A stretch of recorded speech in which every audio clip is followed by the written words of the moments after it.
जय हिंद, नमस्कार। मैं मोहन पाठक और बात करेंगे भारत और फ्रांस के बीच जो राफेल डील हुई है। इसमें 63,000 करोड़ रुपए में 26 राफेल मरीन की बात हो रही है और पहला फाइटर जेट 2028 में भारत पहुंचेगा। आपको बता दें कि भारत पाक सीमा तनाव तो चल ही रहा है, लेकिन इसी बीच इस डील का हो जाना कहीं ना कहीं पाकिस्तान के लिए उसकी कमर तोड़ने के लिए काफ़ी है।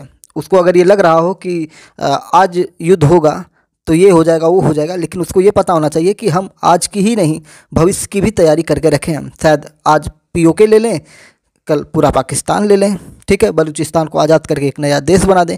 कुछ भी हो सकता है, भविष्य की संभावनाओं पर कुछ भी कहा जा नहीं सकता है, ठीक है। तो चलिए आइए डिटेल में इसको समझने की कोशिश करते हैं। भारत और फ्रांस के बीच जो 26 राफेल मरीन विमानों की डील हुई है, ये राफेल मरीन विमान जो हैं ये कैसे वर्क करते हैं, कैसे काम करते हैं, इन सारी चीज़ों को डिटेल में समझेंगे। एमपीएस हिंदी पर नए हैं तो चैनल को सब्सक्राइब करके daily current affairs, news analysis के लिए हमारे साथ जुड़ सकते हैं। आपको बता दें कि भारत की तरफ से रक्षा सचिव राजेश कुमार सिंह ने इस डील पर साइन किया है। डील के तहत भारत फ्रांस से 22 सिंगल सीटर विमान और 4 डबल सीटर विमान खरीदेगा। ये विमान परमाणु बम दागने की क्षमता से लैस होंगे। फ्रांस के साथ ये डील 63,000 करोड़ रुपए में हो चुकी है। हथियारों की खरीद के मामले में यह फ्रांस के साथ भारत की अब तक की सबसे बड़ी डील बताई जा रही है कि इससे बड़ी डील अभी तक नहीं हुई थी, जबकि इससे पहले भी राफेल भारत आ चुका है। ये विमान जैसा कि हमने बताया कि परमाणु बम दागने की क्षमता से लैस होने वाला है, मतलब ले जाके घर में गिरा देंगे बम, ठीक है। विमानों की खरीद को 23 अप्रैल को प्रधानमंत्री नरेंद्र मोदी की अध्यक्षता में हुई कैबिनेट कमेटी ऑन सिक्योरिटी की बैठक में मंजूरी मिली थी। यह मीटिंग पहलगाम में हुए आतंकवादी हमले के बाद बुलाई गई थी। इन विमानों की डिलीवरी 2028-29 में शुरू होगी और 2031 से 32 तक सभी विमान भारत पहुंच जाएंगे। राफेल मरीन फाइटर जेट की खासियत क्या है? इसकी रेंज जो है 3700 किलोमीटर है। क्रू यानी कि इसको चलाने वाले कितने हो सकते हैं? 2 पायलट होंगे। इसकी रफ्तार 2200 किलोमीटर प्रति हावर होगी। ये 50,000 फीट ऊंचाई तक उड़ सकता है।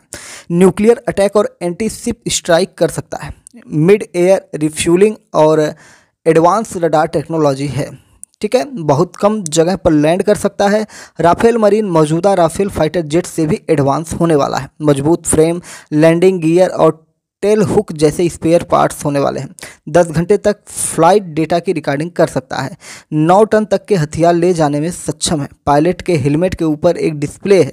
हवा से हवा में मार करने वाली जहाज रोधी और SCALP सटीक प्रहार करने वाली मिसाइल शामिल होंगे। आपको बता दें कि ये जो राफेल मरीन है ये तैनात कहाँ किए जाएंगे? तो आपने INS विक्रांत का नाम सुना होगा, यानी कि ये जो राफेल है कहीं ना कहीं भारतीय नेवी को मजबूत करने वाली है, जो हमारी जल सेना है। भारत राफेल मरीन विमानों को INS विक्रांत पर तैनात किया जाएगा। विमान बनाने वाली कंपनी दशा एविएशन ने इन विमानों में भारत की ज़रूरत के हिसाब से कई बदलाव भी किए हैं। इसमें एंटी शिप स्ट्राइक, न्यूक्लियर हथियार लॉन्च करने की क्षमता और 10 घंटे तक फ्लाइट रिकॉर्ड करने जैसे फीचर शामिल किए हैं। इसके अलावा कंपनी भारत को हथियार प्रणाली, स्पेयर पार्ट्स और एयरक्राफ्ट के जरूरी टूल्स भी दे देगी। भारतीय राफेल को पंच देने वाले कुछ हथियार हैं जो इसको मजबूत बनाते हैं, जैसे स्कैल्प मिसाइल जो लंबी दूरी तक वार करने वाली क्रूज मिसाइल होती हैं। वहीं मेटेयोर मिसाइल लंबी दूरी तक हवा से हवा में मार करने वाली मिसाइल होती है। लेजर गाइडेड बम की बात करेंगे जिसे LGB कहते हैं। ये 500 से 2000 पाउंड के बम जो लेजर के बूते सटीक हमला कर देते हैं। वहीं नॉन गाइडेड क्लासिकल बम NCB की बात करें तो ज़मीन पर बमबारी के काम आने वाले परंपरागत ये बम है। और सबसे ज़बरदस्त चीज़ हैमर GPS बम, हवा से ज़मीन पर मार करने वाला स्मार्ट बम जो GPS से सटीक हमला करता है। आपको बता दें कि राफेल मरीन से पहले भारत फ्रांस से एयरफोर्स के लिए 36 राफेल जेट भी खरीद चुका है और ये सारे जेट इस समय तैयार हैं पाकिस्तान को धुआं करने के लिए। 2016 में हुई इस डील के सभी विमान 2022 में भारत पहुंचे थे। इन्हें एयरफोर्स के अंबाला और हासीनारा एयरबेस से संचालित किया जाता है। ये डील 58,000 करोड़ रुपए में हुई थी। राफेल मरीन विमान के फीचर्स एयरफोर्स के राफेल विमान से एडवांस हैं। राफेल M की बात करें तो राफेल M में एयर फ्रेम जो है एयरक्राफ्ट कैरियर्स पर लैंडिंग के हिसाब से है और राफेल में बात करें तो स्टैंडर्ड एयर फ्रेम है। इस तरीके से बहुत सारी चीज़ें इसमें होने वाली हैं, जिसकी स्क्रीनशॉट हमने लगाया है। स्क्रीनशॉट में आप पढ़ के और भी ज़्यादा बेहतर समझ सकते हैं। तो समझ रहे हैं कि भारत इस समय युद्ध तो लड़ ही रहा है या युद्ध लड़ने की तैयारी में है, या पता नहीं क्या है सरकार के मन में, वो तो आने वाले समय में पता चलेगा। 2 4 6 दिनों में 10 दिनों में पता चल जाएगा। लेकिन भारत सरकार ये भी दिखा रही है कि भाई हम तैयारी कर रहे हैं, साथ साथ भविष्य की भी तैयारी कर रहे हैं। राफेल एम, जिसे मरीन कह रहे हैं, का उपयोग नौसेना के विमान वाहक पोत में होगा। 50.1 फीट लंबे राफेल एम का वजन 15,000 किलोमीटर तक है। फ्यूल कैपेसिटी भी 11,202 किलोग्राम है, जिससे यह हवा में ज़्यादा देर तक उड़ सकता है। यह सिंगल और डबल सीटर विमान 52,000 फीट की ऊंचाई तक जा सकता है। इस विमान में फोल्डिंग विंग्स भी काफ़ी मजबूत है। रफ्तार 2205 किलोमीटर यानी कि 2205 किलोमीटर प्रति घंटा है। राफेल एम की खासियत की बात करें, अभी हमने डिज़ाइन पर चर्चा की, अब खासियत की बात करते हैं। राफेल एम सिर्फ 1 मिनट में, सोचिए 1 मिनट में 18,000 मीटर की ऊंचाई तक पहुंच सकता है। यह पाकिस्तान के F-14 और चीन के J-20 से ज़्यादा बेहतर है। यह उड़ान भरने के बाद 3700 किलोमीटर दूर तक हमला करने में सक्षम है। इसमें 30 mm की ऑटो कैनन गन और 14 हार्ड पॉइंट्स हैं। यह बहुत कम जगह पर भी लैंड कर सकता है। राफेल में शक्तिशाली एंटी शिप मिसाइलें लगाई जा सकती हैं, जो हवा से हवा और हवा से ज़मीन पर मार करने में सक्षम है। यह विमान पनडुब्बियों को खोजकर ध्वस्त करने वाले विशेष रडार से लैस होगा। खास बात यह है कि राफेल एम में बीच हवा में ही रिफ्यूलिंग की जा सकती है। इससे इसकी रेंज और बढ़ जाएगी। इसकी पहली खेप 3 साल बाद मिलनी शुरू होगी। नौसेना के पास 2 विमान वाहक पोत INS विक्रमादित्य और INS विक्रांत हैं।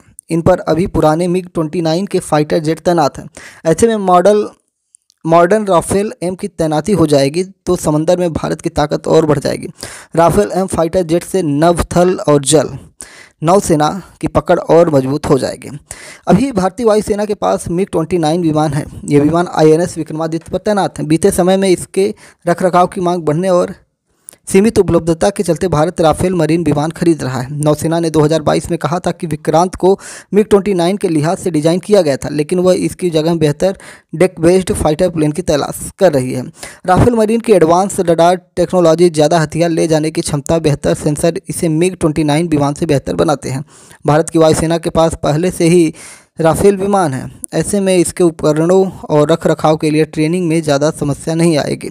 भारतीय नौसेना ने अपनी क्षमता बढ़ाने के लिए 57 फाइटर जेट लेने की योजना बनाई है।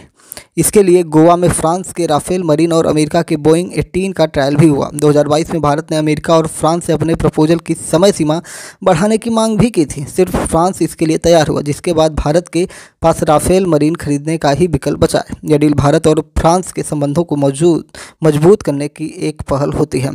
इस प्रकार से आपने समझा कि भारत सरकार द्वारा ऐसे वक्त में खरीद कर कहीं ना कहीं पाकिस्तान के ऊपर ये प्रेशर बनाने की कोशिश हो रही है कि देखो हम किसी भी हालात में हैं, या अभी शुरुआत है या हम कुछ करने वाले हैं, फिर भी हम अपनी शक्ति को लगातार मजबूत करने में आगे बढ़ रहे हैं। उम्मीद है कि सारी चीज़ें आपको समझ में आई होगी। भारत और फ्रांस के बीच जो राफेल डील है, ये बेहतर समय पर बेहतर तरीके से की जा चुकी है, जिसकी पहली खेप 2028 में आना शुरू हो जाएगा। जय नमस्कार, भारत माता की जय। एक बार और बता दे रहे हैं, MPS हिंदी पर नए हैं तो चैनल को सब्सक्राइब करके ही जाइएगा। यहाँ तक पहुँच गए हैं तो चैनल को सब्सक्राइब करना आपका कर्तव्य होने वाला है। जय नमस्कार, भारत माता की जय।